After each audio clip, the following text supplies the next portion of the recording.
ദൈവ തിരുനാമത്തിന് മഹത്വമുണ്ടാകട്ടെ. ഏവർക്കും ഹെർമിറ്റ്സ് ടോക്സിലേക്ക് സ്വാഗതം. ഇത് ഹെർമിറ്റ്സ് ടോക്സിന്റെ 1279 ദിവസം. ഇന്ന് പെന്തിക്കോസ്തിക്ക് ശേഷം വരുന്ന 4ാമത്തെ ഞായറാഴ്ച. ഇന്നത്തെ വിശുദ്ധ ഏവൻഗേലിയോൻ ഭാഗം ശുദ്ധമുള്ള മത്തായി 14-ാം അധ്യായം 14 മുതൽ 26 വരെയുള്ളതായ തിരുവചന ഭാഗങ്ങളാണ്.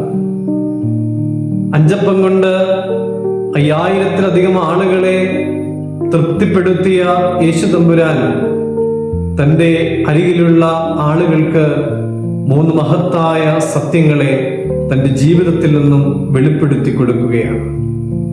അതിലൊന്നാമത്തേത് കരുണയുള്ള ഹൃദയമാണ്.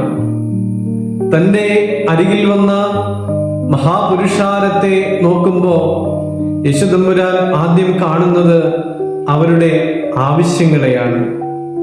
കരുണയുള്ള കർത്താവ് എന്നെയും നിന്നെയും ഒക്കെ നോക്കിക്കൊണ്ട് നമ്മുടെ വേദനകളെയും പ്രയാസങ്ങളെയും പ്രശ്നങ്ങളെയും ഒക്കെ കാണുന്നുണ്ട് എന്ന് നാം തിരിച്ചറിയണം.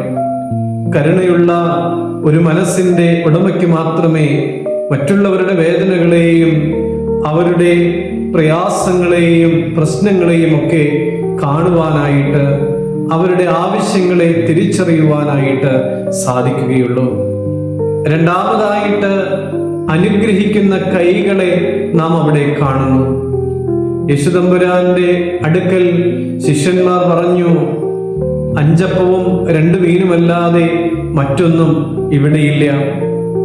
ഇവിടെ എന്താണോ ഉള്ളത് അത് എൻ്റെ അടുക്കൽ കൊണ്ടുവരുവാൻ യേശുതമ്പുരാൻ കൽപ്പിച്ചു.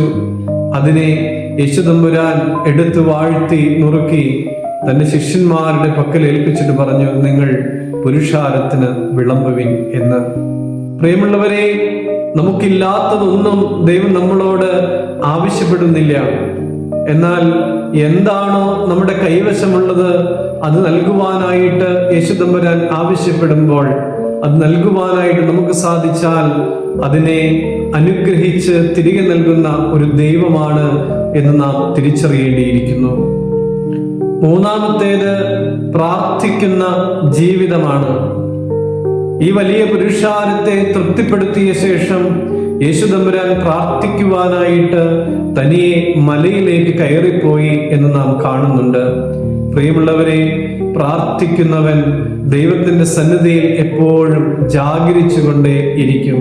താൻ പ്രവർത്തിച്ചതായ വീര്യപ്രവൃത്തിക്ക് ശേഷം പിതാവിനോടുള്ളതായ ബന്ധത്തിന് മുൻഗണന നൽകുന്ന യേശുവിനെയാണ് നമുക്കിവിടെ കാണുവാനായിട്ട് സാധിക്കുക.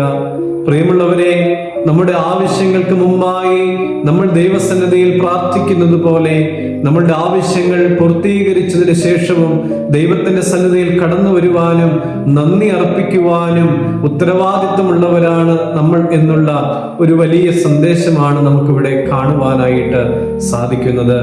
നമുക്കും നമ്മൾ ആരെ പിൻപറ്റുന്നുവോ ആ യേശു തമ്പുരാനെ മാതൃകയാക്കാം.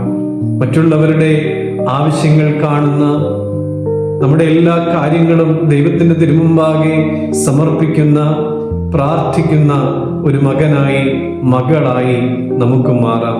ദൈവം എല്ലാവരെയും അനുഗ്രഹിക്കട്ടെ.